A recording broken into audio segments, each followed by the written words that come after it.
Por que a greve dos caminhoneiros em 2026 pode ser muito pior do que 2018? Em maio de 2018, o Brasil parou, literalmente. 10 dias sem caminhões na estrada, prateleiras vazias, filas em postos de gasolina, leite estragando porque produtores não conseguiam escoar a produção, bilhões de reais evaporaram da economia. A projeção do PIB lá na época caiu de 2,8% para 1,2%. E o estopim? Qual foi? O preço do diesel. E agora, em março de 2026, os caminhoneiros estão de novo à beira de uma paralisação nacional. O diesel já acumula quase 19% de alta em menos de 3 semanas. O litro já bate R$ 6,80 na média nacional, com picos de até R$ 8,00 no Centro-Oeste, enquanto uma assembleia marcada para hoje, no momento que eu gravo esse vídeo lá em Santos, reúne lideranças do setor com caminhoneiros autônomos para definir os próximos passos desse movimento. Mas tem um detalhe importante: o cenário em 2026 não tem nada a ver com o de 2018. E quando você entender o porquê, você vai perceber que essa crise é potencialmente muito mais grave. Fica até o final que eu vou te explicar a cadeia de dominós que conecta uma bomba no Irã ao preço do pão que você compra na padaria e principalmente o que isso significa para o teu dinheiro. Então já deixa o like aí, se inscreve no canal para entender como esses acontecimentos afetam o seu dinheiro e os seus investimentos. Para a gente entender 2026, a gente precisa voltar 8 anos lá para 2018, em que a Petrobras tinha uma política de paridade internacional de preços. O barril do petróleo saiu de $30 em 2016 para $80 às vésperas da greve que acabou acontecendo. O diesel subiu junto, obviamente, derivado do petróleo. O frete não acompanhou, então o caminhoneiro não está recebendo mais, mas está pagando mais. Aí a conta não fecha. Os caminhoneiros pararam por 10 dias, bloquearam estradas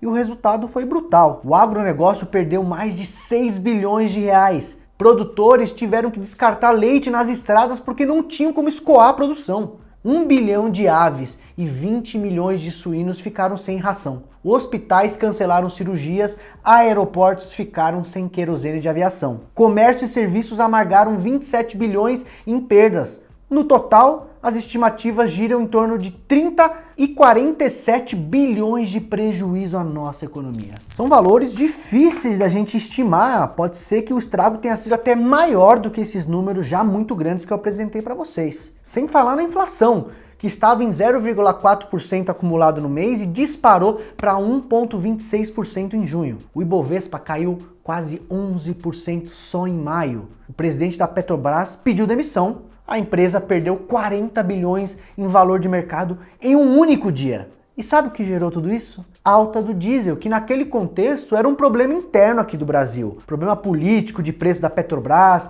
frota inflada pelo BNDES, frete abaixo do custo. Era uma crise brasileira causada por fatores brasileiros. E agora em 2026? A origem é outra. E é isso que torna tudo mais perigoso.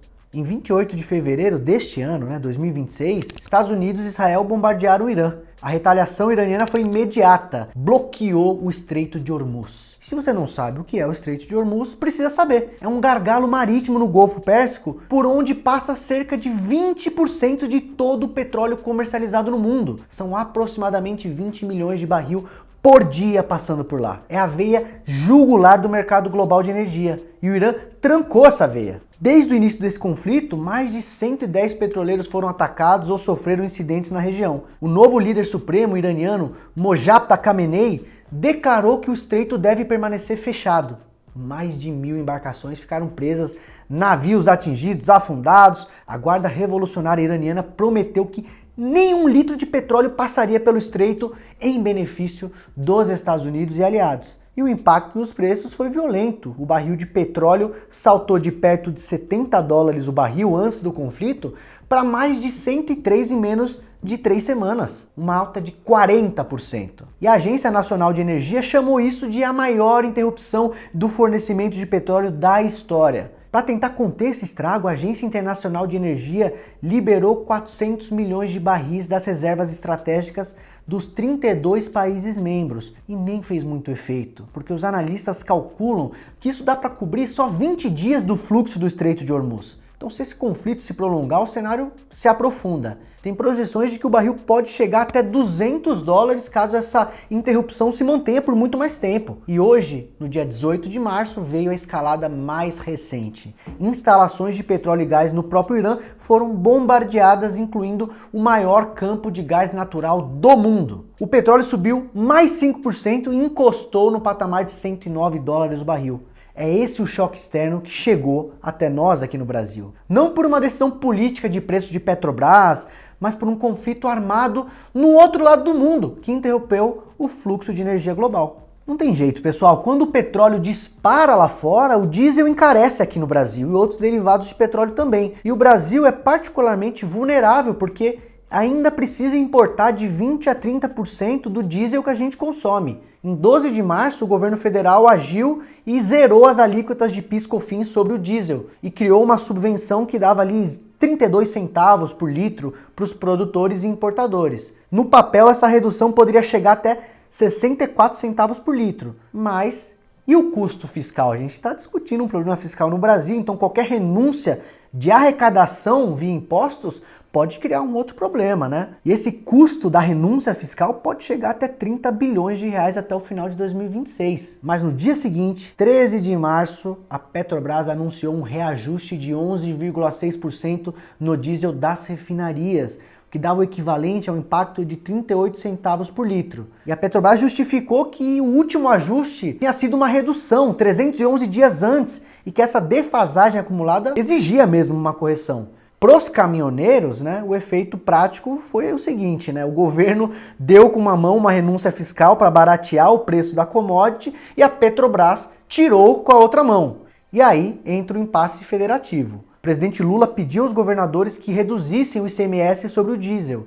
E os estados disseram não, porque tem problemas ali próprios para resolver. O Concefaz argumentou que já acumulou perdas de 189 bilhões desde 2022 com esses cortes anteriores de impostos e que com novas reduções teriam serviços públicos comprometidos. A Agência Nacional de Petróleo fiscaliza mais de 600 postos em 16 estados e a Polícia Federal abriu um inquérito para apurar preços abusivos que são praticados na bomba. Mas nada disso resolve a equação básica do caminhoneiro autônomo. O diesel subiu quase 19% em 3 semanas e o preço que ele recebe pelo frete não se mexeu. Tem motorista relatando um aumento de R$ 890 no custo de uma rota entre o Paraná e Minas em uma semana.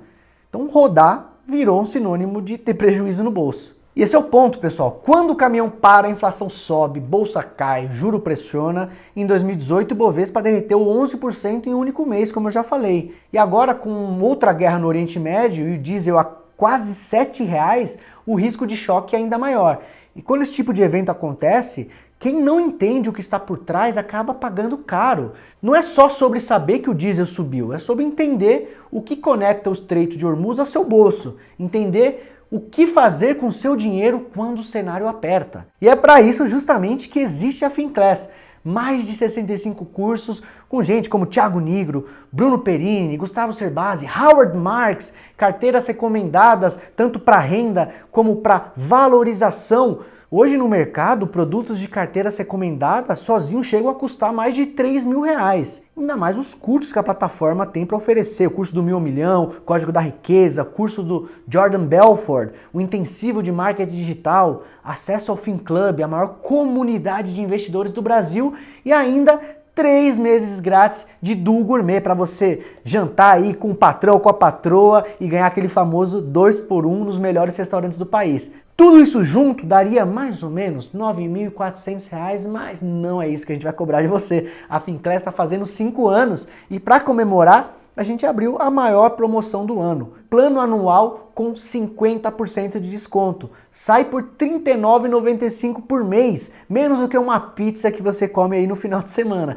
E somente dessa vez com todos os benefícios que eu listei acima. É basicamente R$1 e pouco por dia para você ter acesso a todo esse conteúdo, ter acesso a 2 carteiras completas, uma de renda e uma de valorização e aproveitar oportunidades como as oportunidades que, por exemplo, nosso analista de ações já está colocando na carteira, já tem ações ganhando com essa alta de petróleo, subindo mais de 20% desde a recomendação no mês passado. Então, para você não ficar de fora e estar por dentro de tudo que pode afetar o teu bolso, fica ligado, porque as vendas abrem no dia 23 de abril. Para entrar na lista de espera, eu vou deixar o link aqui na descrição para você nem perder tempo. E aí podemos voltar aqui para o vídeo. Então bora lá, pessoal, vamos comparar aqui os cenários. Em 2018, petróleo foi de 30 para 80 dólares. Em 2026 saltou 40% em 3 semanas e já está operando ali acima de 100 dólares o barril. A causa em 2018 era uma política de preços interna da Petrobras e em 2026 uma guerra que interrompeu 20% da oferta global de petróleo. Em 2018 o governo não tinha um mecanismo fiscal pronto. Em 2026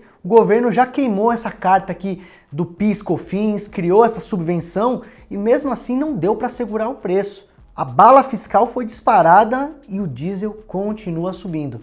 Essa munição não tem como voltar. Em 2018, os estados não estavam nesse impasse atual ali, enforcados com esse orçamento. Em 2026, os governadores fecharam a porta do ICMS, como eu já contei para vocês. Esse federalismo virou gargalo em 2026. Lá em 2018, a safra do agronegócio não estava no pico. Em 2026, março é o período de colheita de soja e milho no Brasil, 2 commodities extremamente importantes. Então uma paralisação agora estrangularia o escoamento dessa safra para o Brasil todo e jogaria mais pressão sobre preços dos alimentos. Lá em 2018 não tinha conflito geopolítico global na equação. Em 2026, o maior gargalo energético do planeta está literalmente em guerra, com navios sendo afundados e campos de gás sendo bombardeados. E tem mais uma camada. As ações da Petrobras subiram mais de 50% no ano. O barril caro é receita para a Petrobras. Então, enquanto o caminhoneiro está pagando R$7 no litro para abastecer o caminhão, Petrobras bate máxima histórica ali a mais de R$47 por ação. Isso dá um curto-circuito político, vamos dizer assim, né? A mesma empresa que é a maior geradora de dividendos para o governo, lembra que o governo tem uma grande participação em Petrobras, é a mesma empresa que está reajustando o preço que pode parar o Brasil. E tudo isso acontece a menos de 7 meses das eleições presidenciais de 2026. E aqui a coisa fica ainda mais complexa. O governo precisa segurar o preço do combustível para proteger a popularidade, mas não pode segurar demais porque cria um problema ainda maior do ponto de vista fiscal. A desoneração já custa 30 bilhões projetados. Inventar mais subsídio significa mais gasto público, mais pressão sobre a dívida, mais motivo para o mercado cobrar juros maiores. Do outro lado, a oposição usa essa crise para questionar a capacidade de gestão do governo. Áudios e convocações nas redes sociais misturam uma pauta econômica com essa pauta política. As lideranças do movimento dizem que não é político, mas que é sobrevivência. Mas, em ano de eleição, qualquer crise vira munição. E a Petrobras fica no meio desse fogo cruzado. Diversos analistas do mercado até começam a elevar o preço-alvo de compra de Petrobras, ainda mais se essa interrupção se prorrogar mesmo. Um dos catalisadores que muita gente boa do mercado já tem apontado é justamente o fenômeno da eleição. Uma mudança de governo poderia reduzir o prêmio de risco sobre a estatal, ou seja, menos intervenção na política de preços da empresa.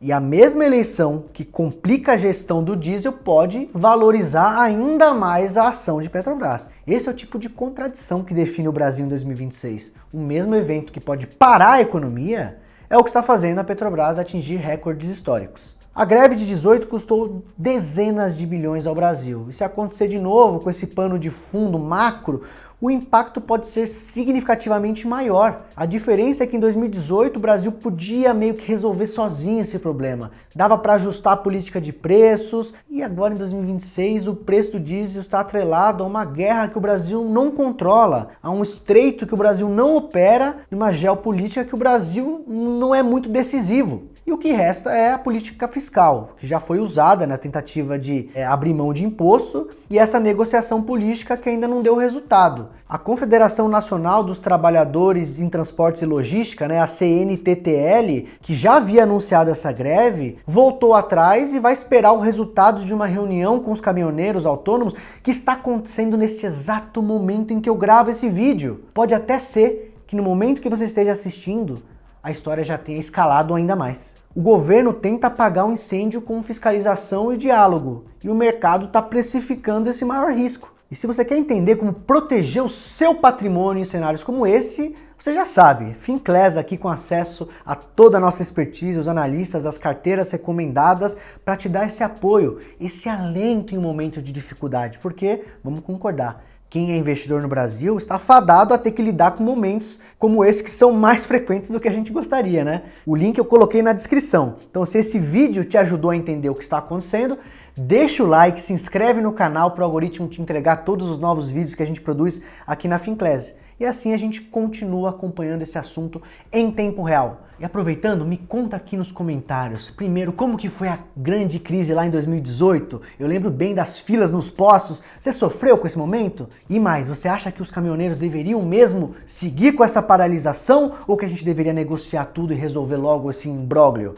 Deixa aqui nos comentários que a gente vai ler e de repente pode ser até pauta para um próximo vídeo, hein? Vou ficando por aqui, pessoal. Um grande abraço e até mais.